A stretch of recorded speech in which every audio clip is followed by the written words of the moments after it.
I, 24 female, have been friends with April, 27 female, for close to 15 years now. We met at gymnastics as kids and formed a close bond, so it seemed natural that I would be a bridesmaid, just as we've always planned. Unfortunately, the wedding was delayed due to the global issue, and I received big news. When I was diagnosed with cancer, I was lucky we caught it early, so I had surgery followed by chemotherapy. April was supportive throughout all of this. She made appointments for dress shopping to fit around my schedule. When we picked the bridesmaids' dresses, April said she'd be paying for them and alterations. She said it was her way of thanking us for being there for her.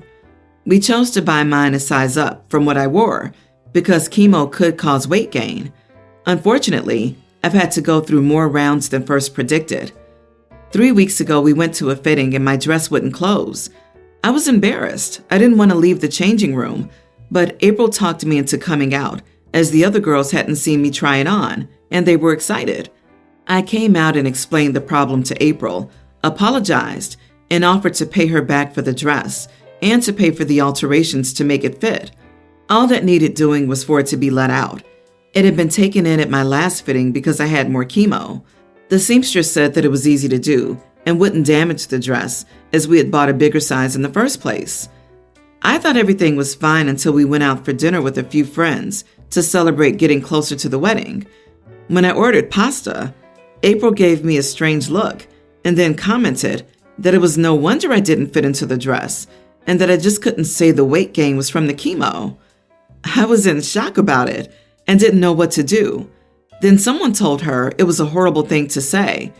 She started saying I would ruin her wedding pictures, and it was already bad enough that she had to buy a size 10 dress so that I could fit into it. And now her pictures would be ruined by a whale who can't stop stuffing their face. I didn't think it was fair, as I've been on a diet since my diagnosis to combat any weight gain from my treatment and lost it. I did raise my voice, and I told her that I couldn't believe anyone would be as cold and heartless to say that, considering how she's been here throughout this whole thing. I could only conclude that she's a narcissist who should be given an Oscar for her acting talents. I said not to worry about the pictures because I wouldn't be there at all, and that I'm glad she can't get a refund on the dress. Then told her fiance he should just contact a divorce lawyer now to save time because it would be sad to be stuck with her. Then I left. I've been told that I was harsher than needed and shouldn't drop out this close to the wedding, but I don't see why I should have to be there after I was humiliated. Am I the idiot here? Edit. At the time, he didn't say anything. He seemed to be taken aback by what was going on, and after I said my piece, I left. I got a text from him the next day asking how I was doing and saying he was sorry, but he had no reason to apologize. He sent me a little gift basket with some of my favorite flower seeds and things like that. He also called one of my brothers, his best friend, and was supposed to be the best man, and said he understood when my brother said he wanted no part of the wedding.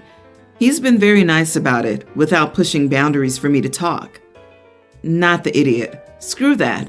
That's not something you say to someone regardless of cancer or chemo. That's messed up. You may have been her friend for 15 years, but she hasn't been yours.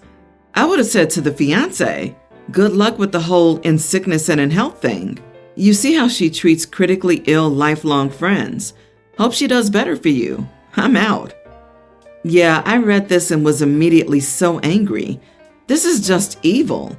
The bride can just go to the bad place. She probably felt really important when helping with the cancer treatments and such. That sounds like something a narcissist would get a lot of satisfaction from. What an appalling person she is. I'd be out of there and not look back. Have a gift-wrapped box of carrots and celery, along with divorce lawyer's business cards sent as a wedding gift. While the bride's whale comment would be inappropriate, incredibly rude and demeaning, regardless of a person's size, it seems that the contact a divorce lawyer now comment is likely not something out of nowhere, if the bride is even capable of thinking a size 10 is anything like fat. Yeah, my brother gained 30 plus pounds during cancer, and no one mentioned his weight gain. Wonder why? Heads up, OP. April will try to get you back at the wedding party after people hear about her comments at dinner. Keep her blocked, or she'll lie about what happened. But thankfully, there were witnesses. What a garbage bag human. I am sending encouragement regarding your treatment. I'm a Muslim woman and have recently moved in with my boyfriend of 3 years, who is Christian. We would have moved in sooner, but the global issue delayed this. Faith has never been a controversy between us, with both of us happy to let the other worship as they please. His family is devoutly Christian, and they go to church together as a family every Sunday, and I'm happy they have this devotion that they share. We've discussed children, of course, and our decision is that they will attend both mosque and church until they're old enough to decide on what they wish to worship, if either. So, all things considered, it's a good arrangement that works out for us. The issue, however, is his family. Now that we're living together, my faith seems to finally be too much for them. They invited me to attend church with their family and are very much pushing for it, making me a little uncomfortable. Still, I assumed they meant well and were trying to include me in something their family does. So I told them I'd be happy to go with them if they came to the mosque with me, pointing out how our days of worship are different, so there'll be no conflict of timing also. I figured if they were trying to share their faith with me, I should do the same and point out how we're very open to guests of other faiths, so it should be fine. They said no, stating that they can't go to another religion's place of worship. As the Bible states, they cannot worship any false idols. This hurt me as it implies that my faith is fake compared to this. But also, they were clearly not understanding that I wasn't asking them to worship. I pointed this out, but they still refused. I told them it didn't feel right that I should be making all the concessions here. They were angry and upset, acting like I'd thrown their goodwill back in their faces, and pointed out how I needed to get used to going to church before I had children. I said that when I have children, we'd of course go to church as a family, but they should get used to going to the mosque too, as my children would be going. This led to another fight, this time with my boyfriend and his family, as they hadn't known our future children could be Muslim, and they didn't like it one bit. After they left, my boyfriend asked me if I'd just consider going to church to keep the peace, as it won't affect my faith at all. I was hurt and asked why I had to be the one to keep the peace in this case. I then asked why he hadn't told his parents our children would be given the option to become Muslim. He admitted he was trying to avoid a fight.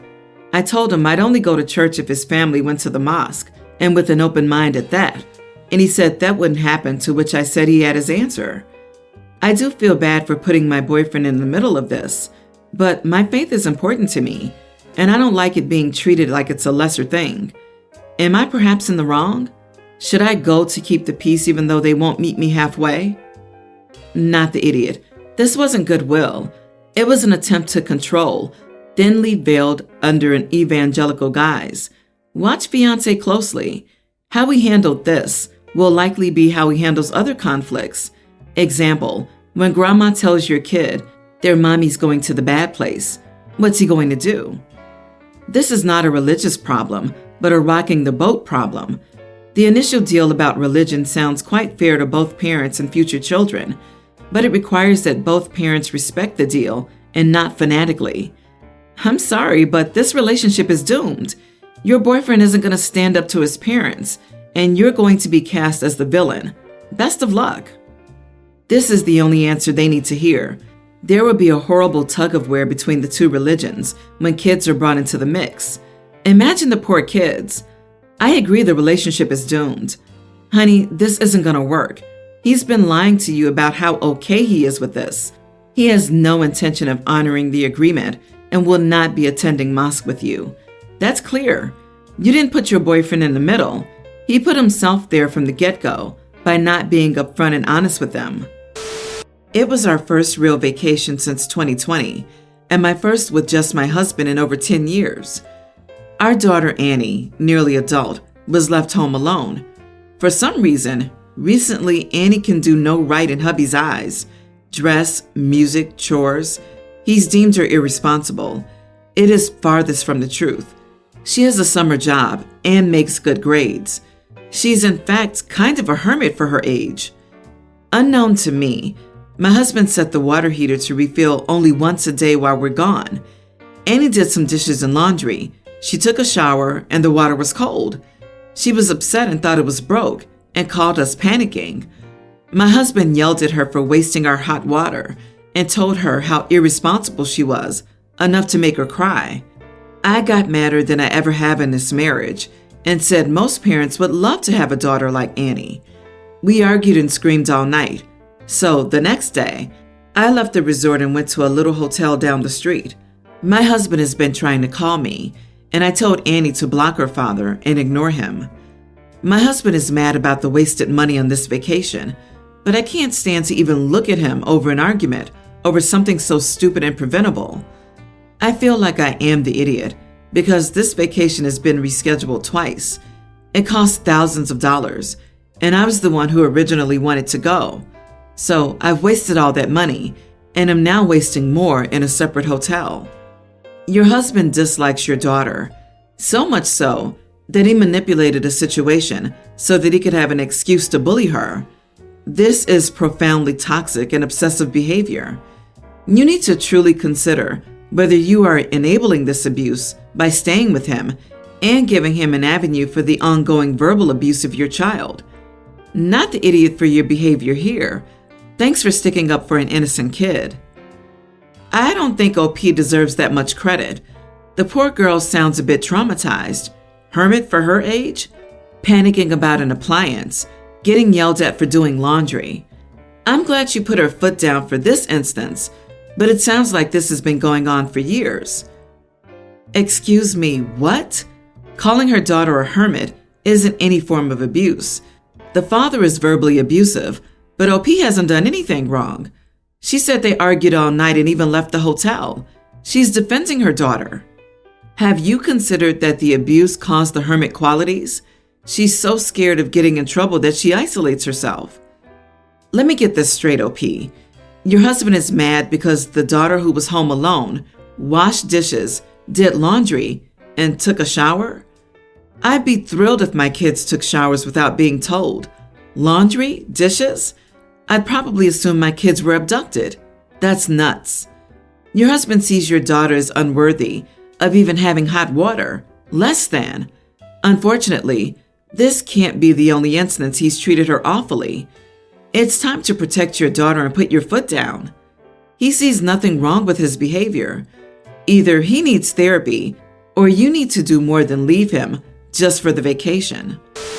I know this may seem like a dumb argument to ask about, but I'm genuinely curious if I'm the idiot about this. My girlfriend May, 22, and I, 22 male, have been dating for 2 years.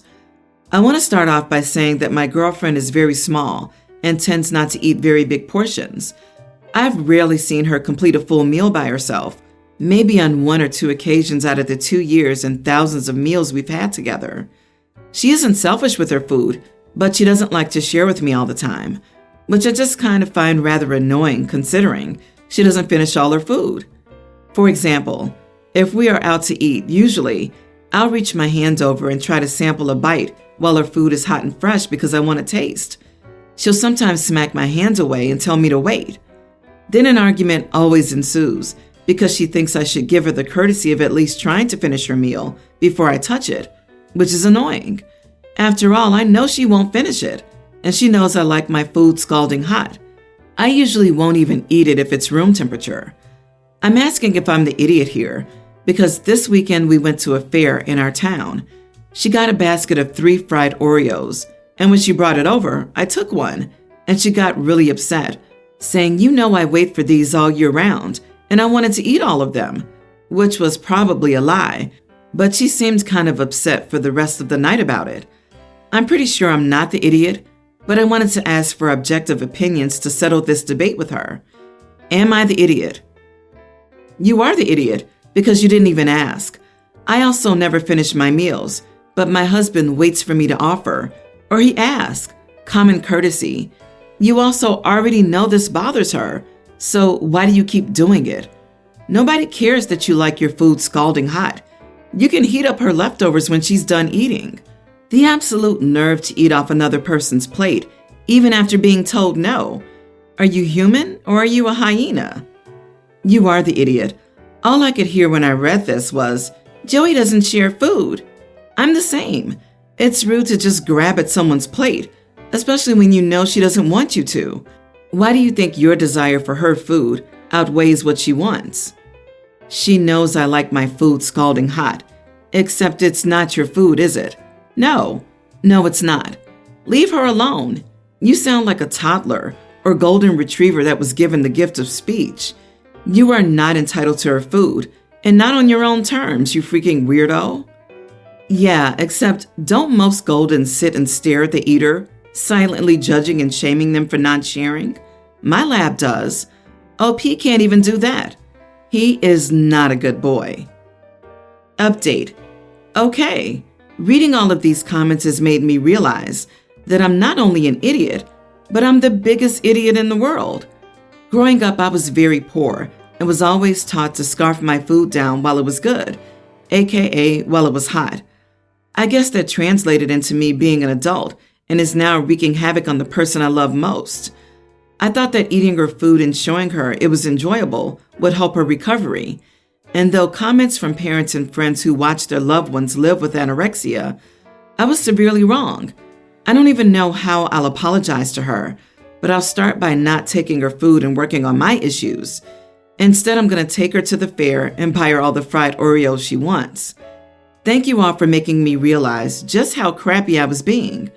It's scary even to think that if I'd not made what I thought was a silly post over a small debate, I would have kept up my behavior without even knowing until it was too late. Holy smokes, did he bury the lead by not mentioning that she's a recovering anorexic in his main post about consistently stealing her food?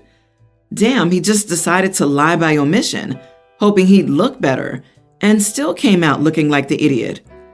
The constant justifications from the OP indicate that he doesn't think he's done anything wrong and is not learning anything from this thread, which has been, you are the idiot all the way. Dude, I get being poor and not having food. I grew up with a lot of food insecurity too. Not a good excuse for being rude. Also, if you have issues stemming from your childhood that negatively impact your loved ones, you don't just say, too bad, that's just how it is. No, you have to fix the problem. If you have access to counseling, get some counseling. If not, try to recognize at least that you're being rude and stop doing it. Stop making excuses. It isn't your girlfriend's job to put up with your terrible manners. That's a great way not to have a girlfriend anymore.